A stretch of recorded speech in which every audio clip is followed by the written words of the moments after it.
Welcome friend, स्वागत है आप सबका आपके अपने YouTube channel ambition in mind पर। मेरा नाम है अहमद अली और आप हैं। हेलो फ्रेंड्स, मैं SM हामिद हूँ और मैं भी एक इस चैनल पर स्पीकर हूँ। फ्रेंड्स, आज हम एक ऐसे सोसाइटल इशू पर बात करने वाले हैं जिससे हर इंसान, बच्चे, बूढ़े, सब के सब जूझ रहे हैं, और वो है road accidents. Guys, session start करने से पहले मैं आपको एक चीज़ बता दूं, अगर आप इस चैनल पर नए हो तो प्लीज़ हमारे चैनल को सब्सक्राइब करना ना भूलिए।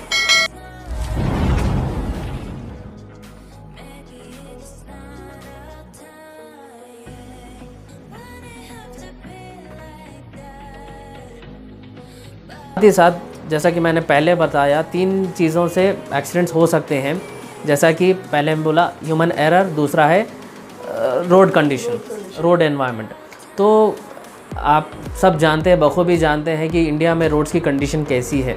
अगर से रोड अच्छी है, स्मूथ है, नेशनल हाईवे है, तो ओवर स्पीडिंग के चांसेस है, फिर एक्सीडेंट्स भी होने के चांसेस हैं। अगर से रोड में मटेरियल अच्छा नहीं हुआ या किसी रीज़न से कोई मटेरियल अच्छा सा मिला है नहीं उस पर, आप सबको तो मालूम है कि इंडिया में हर लेवल पे करप्शन है। तो वैसे ही कॉन्ट्रैक्टर्स के बीच में, गवर्नमेंट ऑफिशियल्स के बीच में कुछ करप्शन के केसेस हो के, करप्शन का इन्वॉल्वमेंट, ब्राइबरी का इन्वॉल्वमेंट हो के रोड में मटेरियल सही इस्तेमाल नहीं करते, और जो है सो जब बारिश हुई तो रोड की हालत तो बदतरीन हो जाती। रिसेंटली परसों बारिश हुई, कई सारी रोड ख़राब हो गई थी जी। रोड अगर अच्छी हुई, ड्रेनेज सिस्टम अच्छा बना है रोड में, तो तकलीफ नहीं होती लोगों को जी। तो रोड में मटेरियल सही नहीं होने की वजह से ऊपर नीचे हो जाती है, या फिर आसानी से उसमें गड्ढे बन जाते। तो गड्ढे में बने तो धीरे धीरे जाके हैवी व्हीकल्स उस पर से जाके वो गड्ढा बड़ा बन जाता। तो 2 व्हीलर्स होने दो, 4 व्हीलर्स होने दो, बड़ी गाड़ियाँ होने दो, कोई भी आके उसमें अटका तो पलटने के चांसेस है, एक्सीडेंट्स हो जाते।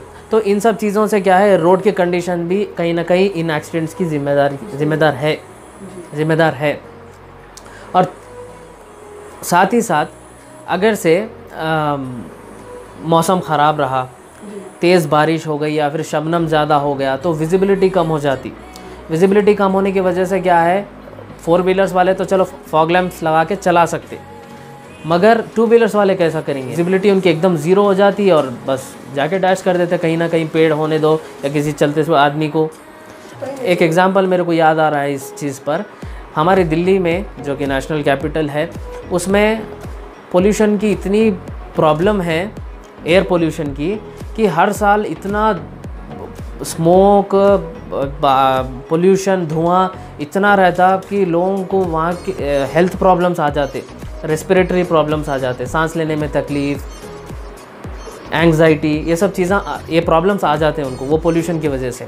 और विंटर में जब शबनम बनना शुरू होता, तो जो फॉग है वो उस स्मोक से, जो पोल्यूशन वाले स्मोक से मिल के स्मोग बनता। उस स्मोग से इतने प्रॉब्लम्स आ जाते, हेल्थ तो इश्यूज़ है ही है, बट विजिबिलिटी इतनी कम हो जाती कि सामने खड़ा हुआ आदमी आपको नहीं दिखता। आपको सामने खड़ा हुआ आदमी नहीं दिख रहा तो अंदाज़ा लगाइए, जब आप मूवमेंट कर रहे गाड़ी में बैठ के, तो एक्सीडेंट तो कैसे नहीं होंगे, ऑब्वियसली होंगे। तो इन सब चीज़ों से एक्सीडेंट्स हो सकते हैं। और तीसरा डोमेन, व्हीकल की कंडीशन।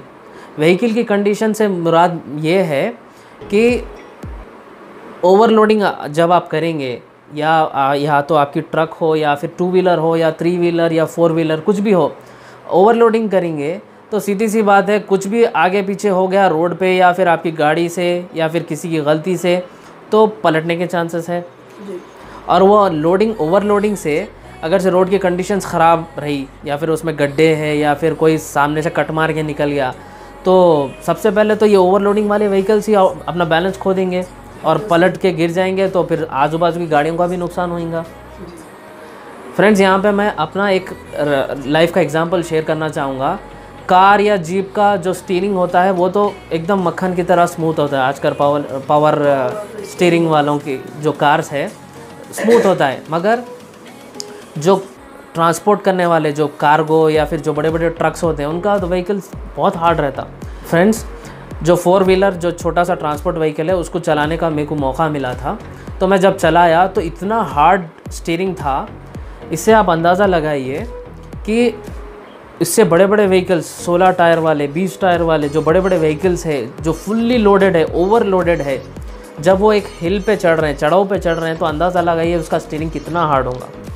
अगर से उसकी किस्मत साथ नहीं दी तो अगर से वो गाड़ी पलट गई या फिर किसी को जाके डैश भी मार दी तो कितना नुकसान होगा। तो ये सब चीज़ें हैं। सबसे पहले ह्यूमन एरर, दूसरी चीज़ है रोड की कंडीशन, और तीसरी चीज़ है व्हीकल की कंडीशन। इन सब चीज़ों से एज़ पर रिपोर्ट इंडिया में सबसे ज़्यादा केसेस इन्हीं चीज़ों से होते हैं। एक्सीडेंट्स, रोड एक्सीडेंट्स इन्हीं चीज़ों से होते हैं। फ्रेंड्स, अब तक मैंने इन रोड एक्सीडेंट्स की रीज़न्स, कॉजेज़ के बारे में डिस्कस किया। अब चलिए इन एक्सीडेंट्स के वजह से क्या क्या इफ़ेक्ट्स हो सकते हैं, क्या क्या नुकसानात हो सकते हैं। दोस्तों, आज हमारे इंडिया में हेल्थ, एजुकेशन, न्यूट्रिशन बुनियादी चीज़ों में से है। इन पे गवर्नमेंट हर तरीक़े से वर्क कर रही है कि इन सब चीज़ों पे कैसे वर्क किया जाए, कैसे इम्प्रूव किया जाए। जैसे हेल्थ है, आज के ज़माने में किसी को, कौन सा ऐसा इंसान है जो गोली नहीं खाता हो, टैबलेट नहीं लेता हो, किसी न किसी को कोई ना कोई मर्ज़ है, दर्द है, हेल्थ के इश्यूज़ है। और एजुकेशन, जो आजकल के गरीब तबका है उनके लिए एजुकेशन के लिए बहुत बड़ी प्रॉब्लम है। इन सब चीज़ों पे गवर्नमेंट बहुत फोकस कर रही है। मगर जब कभी भी इंडिया में हर कहीं भी रोड एक्सीडेंट होता है तो सीधी सी बात है, जानी नुकसान हो सकता है या माली नुकसान हो सकता है या फिर दोनों भी हो सकते हैं। तो गवर्नमेंट का अच्छा खासा पैसा इन सब चीज़ों में जा रहा है। अगर गवर्नमेंट डेवलपमेंट करना चाहती है तो डेवलपमेंट में रुकावट इन रोड एक्सीडेंट्स बन रहे हैं। कैसे? जब कभी भी रोड एक्सीडेंट होता है तो वो विक्टिम को एक्स ग्राशिया देना पड़ता है, यानी उसको कुछ मुआवजा देना पड़ता है। और कुछ रोड की चीज़ कुछ ख़राब हो गई तो उसको रिपेयर करने में गवर्नमेंट को खर्च करना पड़ रहा है। अगर से हम अपनी ज़िम्मेदारी से रोड का सही इस्तेमाल करके गाड़ी चलाएं तो इन एक्सीडेंट्स को रोका जा सकता है। और हमारा जो पैसा गवर्नमेंट के पास है टैक्स के रूप में, उसको डेवलपमेंटल एक्टिविटीज़ में लगाया जा सकता है। बोलने का ये मतलब है मेरा। दोस्तों, आप सब ये बात बखूबी जानते हैं कि जब कभी भी रोड एक्सीडेंट होता है तो इसके अंजाम बहुत बुरे होते हैं। मान लो अगर से किसी रोड एक्सीडेंट में कोई एक इंसान मारा गया तो सारा का सारा घर टूट जाता है। लोग उसके इलाज में शायद बचता होगा, बचने की उम्मीद कुछ है तो उसमें अपना सब कुछ बेच देते हैं या किसी से कर्ज़ा ले लेते हैं। तो अगर से वो मान लो वो बंदा बच भी गया तो गरीबी तो ऐसे ही मार देगी उनको, इम्तिहान लेते रहती है। वो क्या मालूम जो बंदे का एक्सीडेंट हुआ, जो मर गया या फिर कोई फिज़िकली हैंडीकैप भी हो गया, वो सारे घर को चलाने वाला था, सारे घर की ज़िम्मेदारी लेने वाला हो सकता है। तो हमारी नादानी की वजह से, हमारी बेवकूफ़ी की वजह से किसी न किसी की जान जा सकती है। तो गाइस, इन सब चीज़ों पे हमें बहुत से बहुत गौर करने की ज़रूरत है ताकि हम इन एक्सीडेंट्स को रोक सकें। किसी का कुछ नुकसान हो गया, चलो मेरा नहीं हुआ, कम से कम दूसरा का तो हुआ।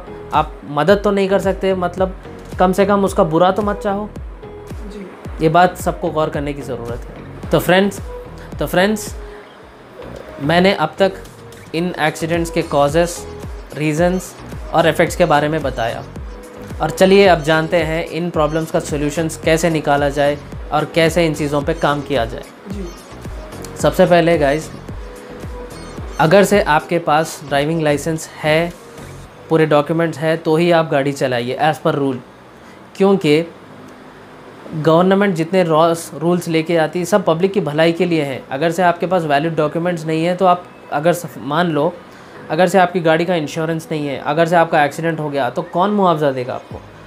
अगर से गवर्नमेंट मना कर दी, नहीं ये रेकलेस ड्राइविंग, केयरलेस ड्राइविंग का केस है, तो गवर्नमेंट की तरफ से मुआवजा नहीं आया तो कम से कम इंश्योरेंस की कंपनी से तो आएगा ना आपको। तो ये इंश्योरेंस का फ़ायदा है। तो जब तक आपके पास डॉक्यूमेंट्स नहीं है आप प्लीज़ गाड़ी मत चलाइए। अगर से आप बाहर निकल रहे तो गाड़ी के पूरे डॉक्यूमेंट्स, पोल्यूशन, इंश्योरेंस, हेलमेट, सब चीज़ों के साथ आप बाहर निकलिए। अगर से आप पेरेंट्स हैं तो आप अपने बच्चों को ऐसे ही गाड़ी मत दीजिए। हाँ, यहीं पास में गया ना बोल के आप हल्के में मत लीजिए। हो सकता है वो रोड पे निकल जाए, हो सकता है आगे जाके हाईवे पे निकल जाए। मान लो कुछ एक्सीडेंट हो गया या कुछ हादसा हो गया तो यकीन मानिए एज़ पर रूल वो माइनर बच्चे के माँ बाप इसके ज़िम्मेदार माने जाएंगे। तो छोटे बच्चों को गाड़ी मत दीजिए, यहीं जा रहा है बोलकर। अगर वो छोटे बच्चे ने कुछ गलत कर दिया तो आपके ऊपर ही आएगा, माँ बाप को ही लेके जाएंगे पुलिस वाले। प्लीज़ रिक्वेस्ट करते हैं हम आपसे, आप अपने छोटे बच्चों को गाड़ी मत दीजिए प्लीज़। जी हाँ जी। और दूसरी बात, अगर से आप ड्राइविंग लाइसेंस आपके पास नहीं है तो प्लीज़ आप गाड़ी मत चलाइए। अगर से आप 18+ के हो गए हैं तो आप लाइसेंस के लिए अप्लाई कर सकते हैं, ऐसा कुछ नहीं है।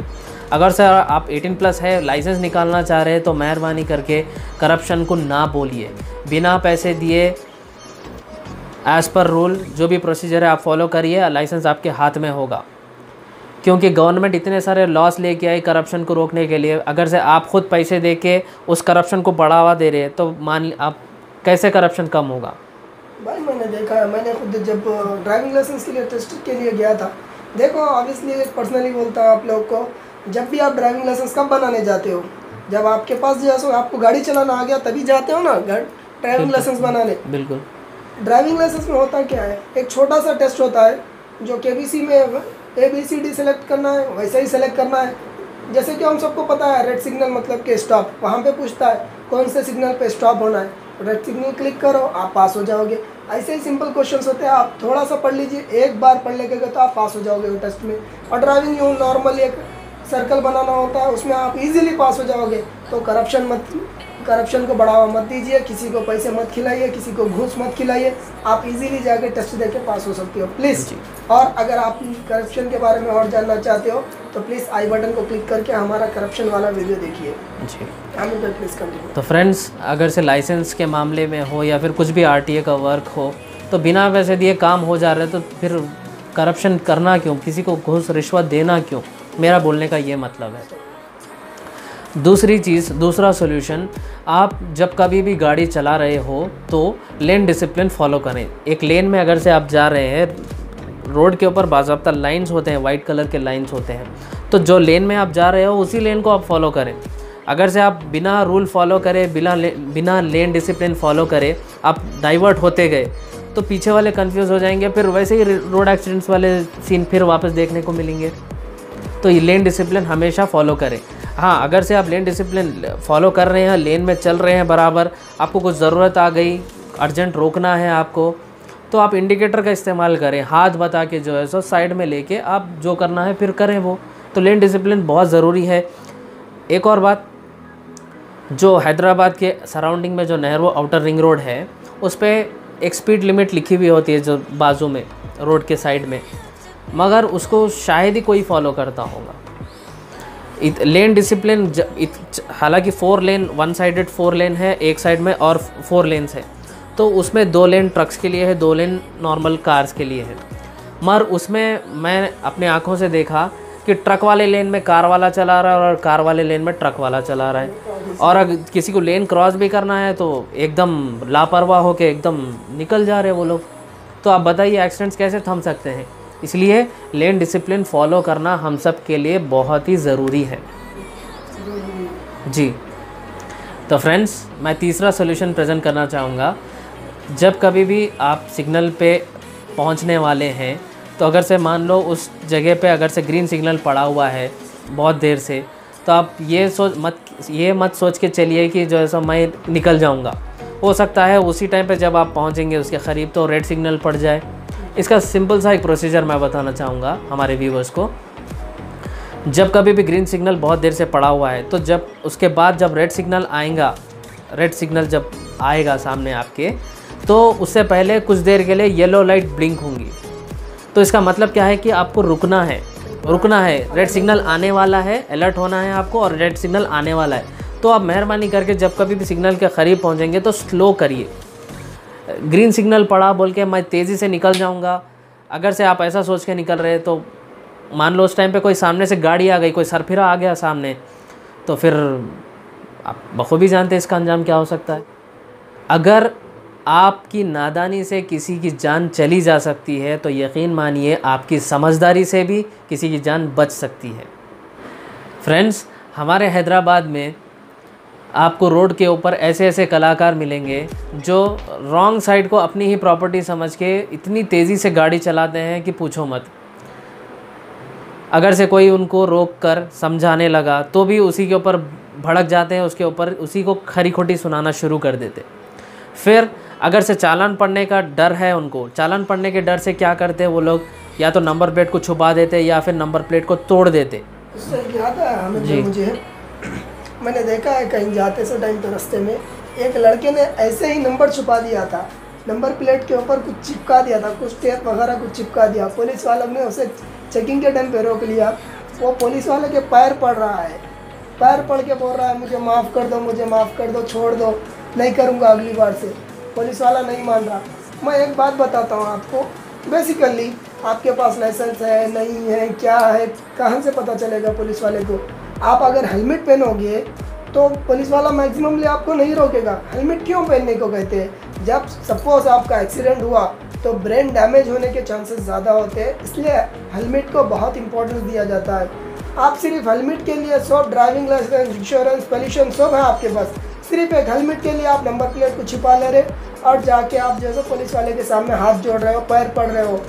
क्या आप इलीगल एक्टिविटी कर रहे हो जो नंबर छुपा रहे हो? इलीगल एक्टिविटी जैसे कि स्नैचिंग वाले होते हैं ना, चेन स्नैचिंग वाले जो गंदा काम करते हैं, वो लोग क्या करते हैं अपनी नंबर प्लेट छुपाते हैं ना, इनवैलिड नंबर प्लेट्स पे गाड़ी चलाते हैं। आप ऐसा नहीं कर रहे हो, सिर्फ एक हेलमेट के लिए, छोटी सी एक हेलमेट पहनने के लिए, वो भी आपकी सेफ्टी के लिए आप नंबर छुपा रहे हो। जब पुलिस वाला पकड़ रहा है आप उसके हाथ जोड़ रहे हो, पैर पड़ रहे हो उसके। क्या आपके घर वालों को ये अच्छा दिखेगा कि आप किसी के पैर पड़ रहे हो? तकलीफ होगी उनको भी देखकर। प्लीज़ रिक्वेस्ट करता हूँ आप सबसे, आप प्लीज़ हेलमेट पहन के ड्राइव कीजिए। Please continue. जी अहमद भाई, मैं आपके बात से बिल्कुल सहमत हूँ कि जैसा हमारी सेल्फ रिस्पेक्ट से बढ़ के और कुछ नहीं है इस दुनिया में। जी जी, तो ये जो हेलमेट पहनना है, सीट बेल्ट लगाना, ये हमारी सेफ्टी के लिए तो है।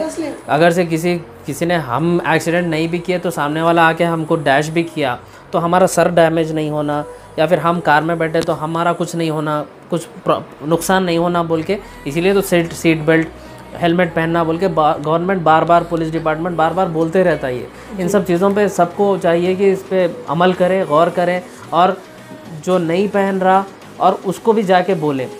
और एक और ट्रेंड चला है हैदराबाद में, इतने लो क्वालिटी के, चीप क्वालिटी के 150 वाले हेलमेट पहन के चला रहे गाड़ी।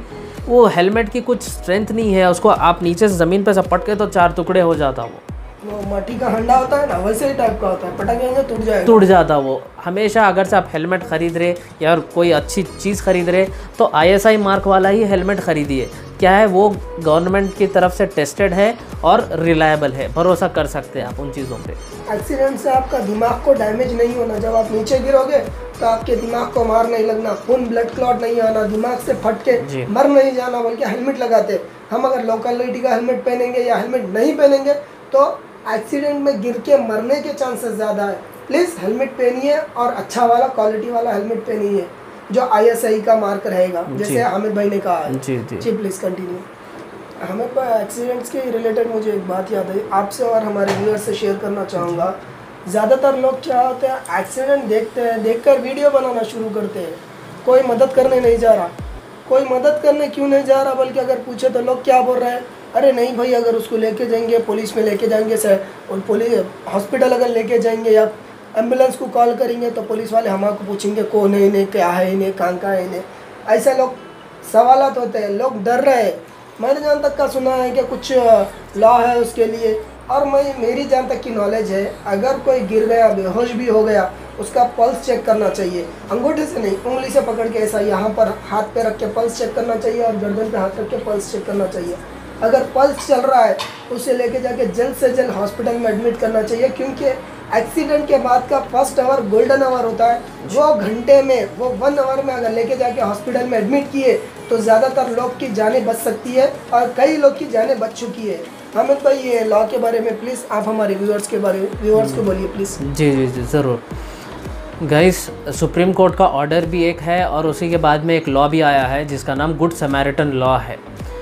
कि ये लॉ का मतलब ये है कि जब कभी भी आप रोड पे एक्सीडेंट देखो, कोई कैसी भी हालत में हो, तो आप उसका पल्स चेक करिए चेक करके अगर से वो उसकी सांसें चल रही है, उसके अंदर लाइफ है, तो आप बिना किसी की परवाह किए हॉस्पिटल लेके जा सकते हैं। इस चीज़ में ना तो पुलिस आपको हरास करेंगी, ना तो हॉस्पिटल वाले आपसे पूछताछ करेंगे। ये उन सब पे मैंडेटरी है कि उस पेशेंट का, उस विक्टिम का हॉस्पिटल वाले बिना सवाल करे ट्रीटमेंट करना, इसी का ये लॉ का वही फ़ायदा है।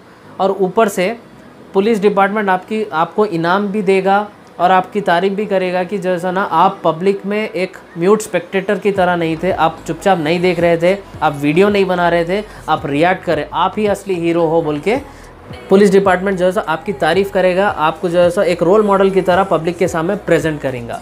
ये इस लॉ का पूरा फ़ायदा हम सबको उठाना चाहिए इन केस जब कभी भी ऐसे रोड पे एक्सीडेंट्स हो। प्लीज़ आप लोग भी वैसे ही कीजिए, कभी किसी का वीडियो मत बनाइए। देखिए, अगर आप मदद कर सकते हो तो ज़रूर मदद कीजिए, क्या पता आपकी सिर्फ छोटी सी मदद से किसी की जान बच जाए। जी तो गाइस, होनी है, होनी को कौन टाल सकता है, मगर इन रोड एक्सीडेंट्स प्रिवेंटेबल है अगर से हम रूल्स प्रोसीजर्स को फॉलो करते हुए, एकदम सेफ्टी को ध्यान में रखते हुए अगर से गाड़ी चलाएं। अगर से सामने वाला नहीं भी चला रहा तो बोलने की कोशिश करें, नहीं बोल सकते तो चुपचाप अपनी रिस्पॉन्सिबिलिटी को ध्यान में रखते हुए अपने लिमिट्स में गाड़ी चलाएं। तो मैं समझता हूँ इंडिया में कई सारे एक्सीडेंट्स रुक सकते हैं, होने से बच सकते हैं सब लोग। ऑब्वियसली हामिद भाई, एक मुझे पर्सनली कुछ साल पहले का एक किस्सा याद आ गया। हमारे फ्रेंड्स के साथ हम जा रहे थे, कहीं घूमने जा रहे थे हम लोग। क्या हुआ कि एक पुलिस वाला जा रहा था बाइक पे। मेरे कुछ फ्रेंड्स के पास लाइसेंस नहीं था, बहुत साल पहले की बात है, अब की बात नहीं, बहुत साल पहले की बात है।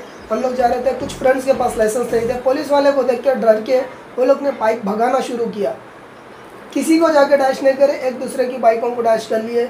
एक जने को बहुत ज़्यादा इंजरी आ गई थी, किसी के फसली में मार लगा, किसी को सर पे मार लगा, बहुत ज़्यादा तकलीफ़ हो गई। वो बंदे को जिसको जो इंजरी ज़्यादा हो गई थी उसको लेके जाके हम हॉस्पिटल लेके जाना चाह रहे थे। एक ऑटो वाले को रोक के, तो ऑटो वाले ने क्या कहा, भाई ये एक्सीडेंट केस है, 1000 रुपये होते, हाफ किलोमीटर नहीं है हामिद भाई जाने के लिए, हाफ किलोमीटर भी जाना नहीं है, 1000 रुपये होते। बोल रहा है एक्सीडेंट के टाइम पे सब कोई मदद करना नहीं चाह रहा, सब अपना अपना फ़ायदा देखना चाह रहे। वहाँ पर ऐसी हो गई है दुनिया। प्लीज़ आप सब एक दूसरे की मदद कीजिए। जब मैंने क्या किया, मेरे और एक फ्रेंड को बोला निकाल भाई मेरी बाइक, बोल के उसको दूसरे को बाइक दिया, इसको बीच में बिठा के मैंने पकड़ लिया, हॉस्पिटल को चले गए। वहाँ पर जाते ही एक डॉक्टर ने देखकर खाली थोड़ा सा आयोडीन लेके क्लीन किया, तो इंजेक्शन लगाया, 800 रुपये बिल बना दिया। वो भी ऐसा हो गया, लोग एक्सीडेंट का फ़ायदा उठा रहे। प्लीज़ आप सबसे रिक्वेस्ट है, लोगों की मदद कीजिए, जितना हो सकता मदद कीजिए। आज आप लोग की मदद करोगे, कल के दिन आपकी वो मदद नहीं करेगा, बट कोई और आपकी मदद करेगा। जो गुड डीड करते हो ना, वापस रिवॉर्ड आता है ऑब्वियसली वो। जी। लास्ट में अगर मैं आप सबसे एक बात ज़रूर ऐड करना चाहूँगा अहमद भाई की बात पे, कि अगर से आप डॉक्टर हैं तो एथिकली आप ट्रीट कीजिए। अगर से आप रोड ट्रांसपोर्ट में ऑटो चला रहे हैं या फिर कोई आपकी बाइक है या कार है, तो आप मेहरबानी करके इन सब चीज़ों के ऊपर आप अपना अंजाम को भूल जाइए। आपके सामने कोई अगर से बेबस पड़ा हुआ है, एक्सीडेंट हुआ है, तो आप बिना कुछ सोचे समझे आप लेके जाइए, उस इंसान की जान बचाइए। आप अच्छा करेंगे, आपके साथ अच्छा होगा। जी तो गाइस, इसी के साथ मैं इस सेशन को वाइंड अप करता हूँ। मैं उम्मीद करता हूँ आप सबको ये वीडियो बहुत पसंद आया होगा। तो इस वीडियो को प्लीज़ लाइक और शेयर करना ना भूलिए और चैनल को सब्सक्राइब भी ज़रूर कीजिए। Thank you. जय भारत, जय हिंद। अगर आपकी नादानी से किसी की जान चली जा सकती है तो यकीन मानिए आपकी समझदारी से भी किसी की जान बच सकती है। यही रीज़न है कि हम इन सोसाइटल इश्यूज़ पे बात जो करते हैं, कि हमें जो इन्फॉर्मेशन मालूम है वो हम चाहते हैं कि सोसाइटी के हर इंसान के पास ये इन्फॉर्मेशन पहुँचे और वो एक इन्फॉर्म्ड सिटीज़न हो, एम्पावर्ड सिटीज़न हो। यही हमारी इंटेंशन है। सो फ्रेंड्स, ऐसे ही इंटरेस्टिंग वीडियोस के लिए प्लीज़ हमारे चैनल को सब्सक्राइब कीजिए, वीडियोस को लाइक कीजिए, वीडियोस को शेयर कीजिए, and don't forget to click the bell icon. Thank you.